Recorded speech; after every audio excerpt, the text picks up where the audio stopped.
বাসায় আজকে নিজের হাতে ভরপুর চিজ দিয়ে এত মজাদার আর লোভনীয় একটা পিৎজা বানালাম। আপনাদের ভাইয়া তো আমার হাতের এই পিৎজাটা অনেক বেশি পছন্দ করে, এর জন্য বাহির থেকে কখনো সে কিনেই খায় না। আর এই পিৎজাটাতে বেশি বেশি চিজ থাকে দেখে খেতেও অনেক বেশি মজা হয়। বাসায় যদি এত মজাদার পিৎজা বানানো যায় তাহলে কি রেস্টুরেন্ট থেকে আর পিৎজা কিনে খেতে হয়? আর বাসায় তো আজকে সেদ্ধ ডিম দিয়ে এত মজাদার একটা মেয়োনিজ বানালাম পিৎজা দিয়ে খাওয়ার জন্য। পিৎজার ডো বানানোর জন্য কিন্তু এখানে আমি ময়দা নিয়েছি আর ময়দা এখানে 5 কাপ ময়দা নিলাম। আর আমি যেহেতু 2টা পিৎজা বানাবো এর জন্য কিন্তু এখানে আমি 5 কাপ ময়দা নিয়েছিলাম। আর আপনারা যদি একটা পিৎজা বানান তাহলে কিন্তু 2.5 কাপ ময়দা নিলেই হবে। ইস্টা যেহেতু চিনি আর লবণের সাথে অ্যাক্টিভ হতে চায় না, এর জন্য কিন্তু প্রথমে এখানে দুধ দিয়ে ডোটাকে এখানে মথে নিচ্ছিলাম। আর সুন্দর করে কিন্তু এদিক দিয়ে মথলাম। 2 চামচের মতন এখানে ইস্ট দিয়ে দিলাম আর ইস্টটা দিয়ে সুন্দর করে ভালো করে মথে নিচ্ছিলাম। আর এর মধ্যে কিন্তু সামান্য পরিমাপে সয়াবিন তেলও দিয়েছি। সয়াবিন তেল দিয়ে ডোটাকে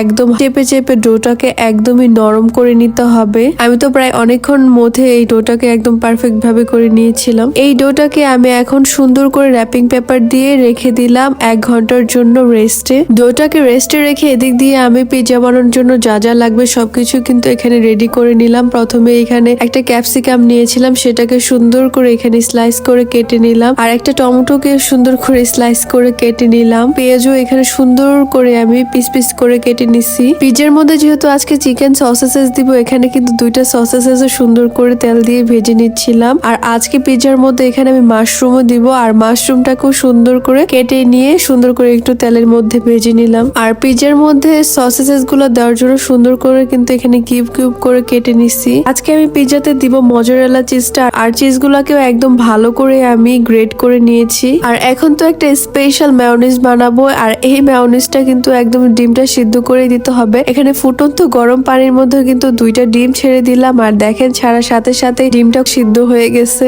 আর এই পানিটা ছেঁকলে কিন্তু ডিমগুলো সুন্দরভাবে ছাঁকনির মধ্যে উঠে আসবে। আর প্রথমে ব্লেন্ডারের যোগে এখানে আমি ডিম দিলাম, সাথে দিলাম চিনি। আর এটা দেওয়ার সাথে সাথে এক সুন্দর একটা টেক্সচার চলে আসছে। আর সামান্য পরিমাপে একটু সয়াবিন তেলও দিলাম। দেওয়ার সাথে সাথে কিন্তু এখানে সুন্দর একটা ক্রিম ক্রিম মেয়োনিজ হয়েছে। লাস্টেতে এখানে একটু অরিগানো দিয়ে দিছি। আর যার কারণে কিন্তু একদম অনেক সুন্দর একটা রেস্টুরেন্টের মতন মেয়োনিজ হয়েছে। আর এখন তো আমার পিৎজা বানানোর পালা। আর দেখেন ডোটা একদম ফুল এর ডাবল হয়ে গেছে। আর এখান থেকে আমি অর্ধেক ডো নিলাম আর অর্ধেক ডো রেখে দিলাম, আরেকটা পিৎজা পরে বানাবো। আর এখন এই ডোটাকে সুন্দর করে একটা মোটা করে রুটি বানাই নিলাম বড় করে। আর এরকম একটা বড় স্টিলের প্লেট নিলাম। নেওয়ার পরে এটার মধ্যে দিয়ে দিলাম রুটিটা দিয়ে সুন্দর করে এখানে কাঁটা চামচ দিয়ে ছিদ্র ছিদ্র করে দিলাম। তারপরে দিয়ে দিলাম টমেটো সসটা পুরো মিক্স করে দিলাম চারপাশে। আর প্লেটে কিন্তু আগে নিচে তেল দিয়ে রুটিটা দিয়েছিলাম। টমেটো সস দেওয়ার সাথে সাথে কিন্তু একটু চিজও দিয়ে দিলাম যেন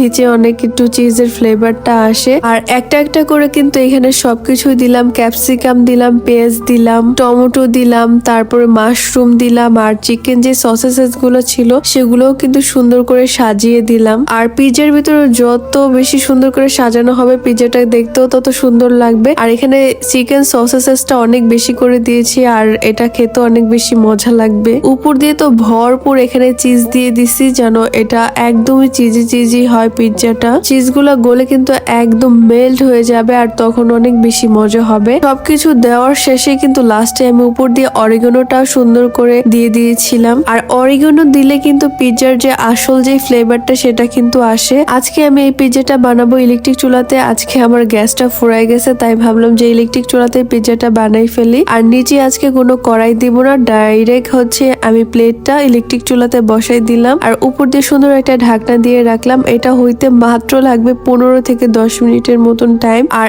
একদম হিটটা আমি কমিয়ে 200-তে দিয়ে দিলাম। আর দিয়ে আস্তে আস্তে করে পিৎজাটা হইতেছিল। আমার এই পিৎজাটা হইতে প্রায় 15 মিনিটের মতন টাইম লাগছে। তারপরে কিন্তু সুন্দর মতন হয়ে গেছে। উপর দিয়ে চিজগুলো গলে একদম মেল্ট হয়ে গেছে, দেখতেও খুব সুন্দর লাগতেছে, একটা অনেক সুন্দর ফ্লেভার আসতেছিল।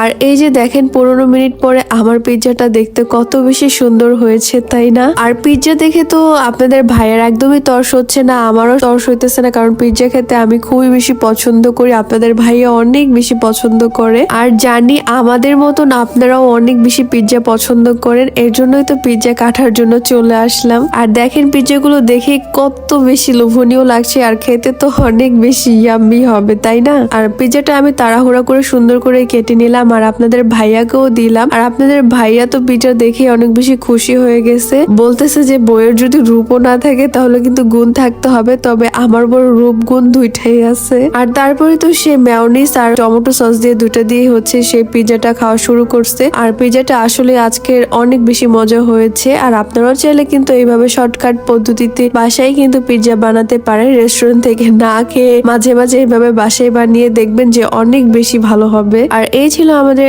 আজকের ভিডিও। সবাই অনেক বেশি ভালো থাকবেন। আল্লাহ হাফেজ।